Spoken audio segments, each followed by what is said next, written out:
Brace yourself for the ultimate test, the ABSA Off-Road Championship, and fast-track yourself through the race with vehicle and asset finance from ABSA. Today, tomorrow, together. Go!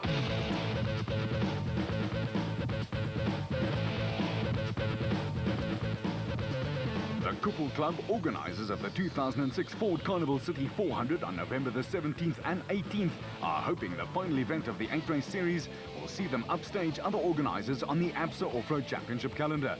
The club is banking on the event drawing the biggest entry of the year 06 and also has high hopes that a revised route will produce an unusually high percentage of finishes in both the production vehicle and special vehicle categories. With a couple of championship issues still outstanding, the East Rand event is one of the most spectator-friendly on the championship roster and thus should also draw big crowds. The majority of competitors live in the Gauteng area, said Chief Organiser Willie Prinsloo, and we're hoping that numbers of regional competitors put off by the costs of national events and long travel distances will take advantage of an event on their own doorstep. The revised route is by no means a car breaker, and they're also hoping to see a very high proportion of finishes. The penultimate event, the Toyota Dealer 400 in Mpumalanga, drew 65 starters with 42 finishes. There were 38 starters in the special vehicle category with an almost 50% finish rate at 22, while 27 starters took off in the production vehicle category with 19 finishes. Those are indeed impressive figures and again illustrates the popularity curve through which off-road racing is going. The Ford Carnival City 400 will hopefully go one better, but much will depend on the rather fickle weather at this time of the year.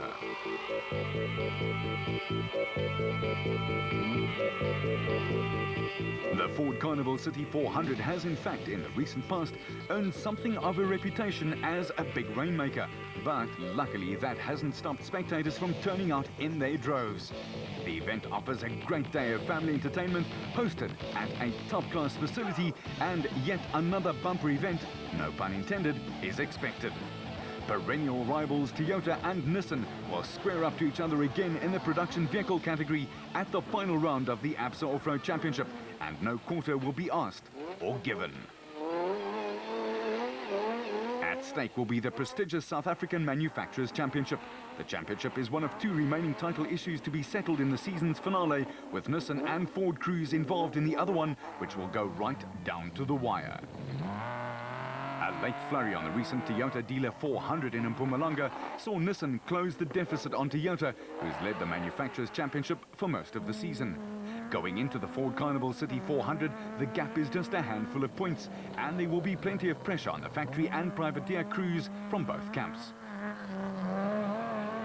In a category where most of the championship issues were settled last time out, the situation adds just a little spice to proceedings. So too does the other title fight in the all-new super production class, where overall champions Hannes Grobler and Francois Jordan in the proudly South African Nissan Navara are locked in a very serious battle, with Neil Woolridge and Kenny Scholthammer in the Works Ford Racing Ranger.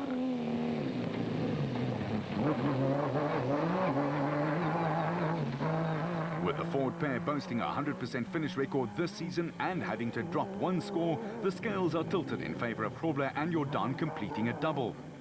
The situation does, however, provide a little extra motivation for Woolridge and Scholthammer, along with Rob Gurney and Graham Steinbank in the second factory Ford Ranger, on an event sponsored by Ford, so there's added pressure there already. With Duncan Foss and Ralph Pitchford in the second factory Nissan Navara winning the Toyota Dealer 400 Nissan by a narrow margin, they lead Ford by 5 wins to 2 this season. That also provides both crews with a little added incentive, but it's the two factory Castrol Toyota teams who will be itching to get into the winner's circle, a place they haven't seen too much of lately. Not a whole lot has actually gone right this season for Mark Ronier and his navigator Chris Birkin, or the other pairing, Bevan Berthold and Robin Houghton in the Castrol Toyota Hilux V6 entries. A win at Carnival City would go a long way towards brightening Toyota's season and will play a major role in the manufacturer's fight. In the championship race, Toyota will also be looking for a big effort from their Class D representatives. Nissan will be in the same boat, but will be aware that Toyota crews here have won every event so far this season. The incumbent champions Christopher Sandy's co-driver Jappie Paardenhorst in their Tyco Trucks Toyota Hilux have stormed to victory 4 times in 06. and father and son Hichu and Jaap de Bruin in their Castrol Toyota Hilux twice, with a lone win going to another father and son pairing Cliff and Louis Weichelt in the Bosel Toyota Hilux. The Weichelts have had a tough time of it in the second part of the season though, and along with the Visser-Badenhorst combination and the de Bruins will be looking for a good end to the season. Kutsiela Beskachny in the driver's seat and his co Johan Gerber in the Ray Sonics Nissan hardbody have been the most consistent of the Nissan entries. Patchy form has plagued the BB Auto Nissan entries of Arnold Duplessis and Johan Knox and the Duplessis brothers, Yuri and Andre, and all three crews would relish putting an end to the recent Toyota domination. Down in Class E, it will again be a case of the Toyota hordes, with a little help from Nissan, ganging up on champions Manfred Schroeder and Ward Huxtable in the Ford Racing Ranger. A surprise first ever class win for the Toyota husband and wife pairing of George and Sharon Barkhuizen in the Rocon Toyota Hilux entry on the Toyota Dealer 400 could not stop Schroeder and Huxtable from comprehensively clinching the championship. While the Ford pair will want to win on their own event, their Toyota rivals will want another taste of victory.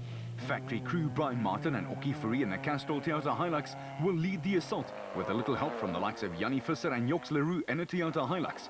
Brothers Mark and Stuart Moffat in the Bosel Toyota Hilux, and former track racers Jaco Swanepoel and Fabio Tafani in the IDM Cement and Club Refrigeration entries. After a couple of recent disappointments, Thomas Rondel and Brian Roberts in the Baden Tyre Services Nissan Hardbody will also be looking to get things back on track and end the season on a high note. A lot of needle amongst the top teams, along with outstanding championship issues, could hardly provide the special vehicle category with a more explosive finale to the ABSA Off-Road Championship at the Ford Carnival City 400, and there's still a lot to play for. While the Premier overall and Class A championships have been settled in favor of off-road legend Alfie Cox and Henny ter Steege from the Motorrad Bat Camp, the Class B and Class S titles are still up for grabs, and the manner in which the overall and Class A titles were settled on the recent Toyota Dealer 400 suggests that there could be a little ill feeling amongst the top crews. After winning the Toyota Dealer 400, the Atlas Copco Porter pair of Gary Berthold and Henry Costain were relegated by race officials to third. That decision was overturned by the stewards of the meeting, who reinstated Berthold and Costain and led to a not unexpected appeal by the Motorrad outfit. Whatever the result of the Motorsport SA Appeal Court hearing, it won't affect the outcome of the championship. It does, however, set up a situation where Berthold and Costain will be more than keen to upstage the black and silver liveried and well-oiled Motorrad Bat crews of Cox and ter Steege, Evan Hutchison and Akim Bergman, and Cape winner Brandon Honkes, who's in car with Marcel Trethui. All four crews have in fact won this season already, and all four, no doubt, have the pace and aggression to dominate at Carnival City. It is an intriguing situation, but there are other players who also enter the equation. Former champion Shamir Variawa and VZ Van Sale in the Total Porter went well in Mpumalanga, as did Rob and Gareth Walk, who were sharing the driving duties in the single-seater Super Pave Bat. Their chances can by no means be written off, while Gerard and Kobe Duplessis in the Jimco could very well be solid outside bets. The outgoing champions Terence Marsh and Mike Whitehouse in the Nashua Mobile Bat would like to go with a bang after recent disappointments and loss of form, with Lesotho crew John Moore and Ashley Thorne in their Free Spirit Chevy also having shown plenty of pace of late. The Clint Gibson, Mike Brown duo in the Absolute Bat also have the potential to upset an apple cart or two, while Nardis Alberts and Colin Hunter are due a win in their impressive sounding Red Rapsa Bat. Where pride and championships are concerned, anything could and normally does happen. With this in mind, the scene in Brakpan is set for a memorable event. Matters in Class B look like developing into a real dogfight where any one of four crews could win the championship.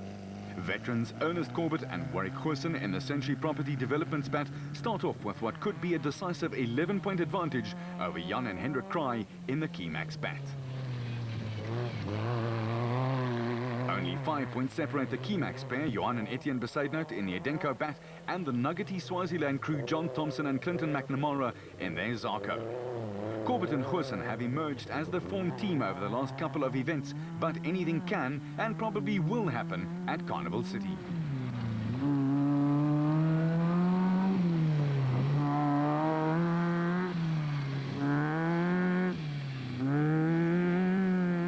The situation in Class S revolves mainly around the Drivers' Championship, where reigning champion and veteran road racer Richard Schilling in the Plastotech Aceco trails Nick Gosler's Kopenhagen Hotel Super Team Raceco by just 9 points.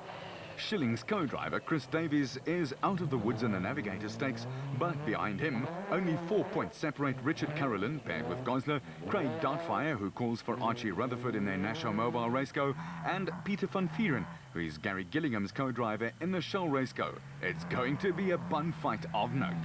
For the experienced Schilling, it's another test of character in a long and successful career. An interesting tactically testing and resolute battle is likely to emerge. While the production vehicle overall title has been settled in favour of the proudly South African Nissan Navara pair of Krobler and Jordan, they are tied in the SP class with Neil Woolridge and Kenny Scholthammer. We didn't thought we were going to already win it with this event, and we thought it's going to go to the wire to the last event, but it's nice to have it in the bag now, so we can concentrate on the last event. Krobler has been involved with Datsun and then Nissan for a long time, but he has high praise for the outfit and their professionalism. You know, to be involved with a Nissan team and with a professional team like the Nissan team with Lynn heading it, you know, it's unbelievable to drive for them. You know, it's a long time that I've been involved in developing and building cars myself, and you know, now I know how nice it is to just come and just drive the car, you know, and you've got a winning car and the other guys are chasing you. Last year he wanted to retire. Is he still ready to kick young butt? Yeah, definitely. I think I've got another few years left over, and I can still teach some of the guys, you know, to drive, and maybe I'll rethink it in a few years' time. The Class D and Class E championships were also settled on Leidenberg's Toyota Dealer 400. Informed Toyota pair Chris Visser and Jaapie Baarnost in the Tyco Trucks Toyota Hilux were impressive. We were in front about 50 km out, and we had a flat tyre, so he came past and Arnold came past.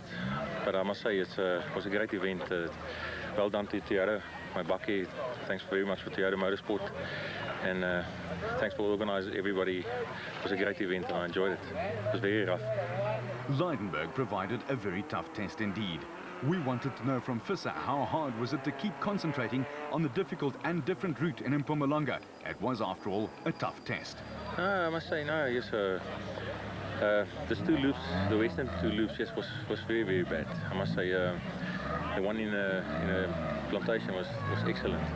But this side was very, very rough, and but I must say, luckily I'm driving a Toyota, so no problems. I just had a flat tire, that's all. The misfire this morning a little bit, and we changed the fuel pump, and but now it's fine. It was for us it was a great event, and I'm very glad I won the championship. I just thank Jaapie for all his assistance. We never got lost today, and everything was just fine. Manfred Schroeder and Ward Huxtable in the Factory Ford Racing Ranger have dominated Class E and enjoyed Mpumalanga. The route is excellent. It's so well marked. The route book is so exact. It's definitely, I think, the best organised event we've had so far this year. Yeah, no, it's you know, all you needed to is finish to win the championship. You know, we came in second overall. George and Sharon, I mean, George apparently was driving very well. We tried as hard as we could the last loop to catch him, but he just kept that gap and we couldn't even get close to him.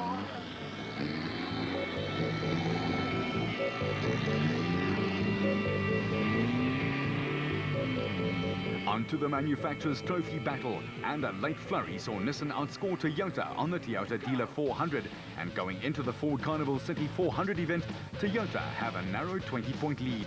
It's precious little advantage, but there will be an enormous amount of pressure on the Toyota crews throughout the various classes. In the special vehicle category, it's all done and dusted too.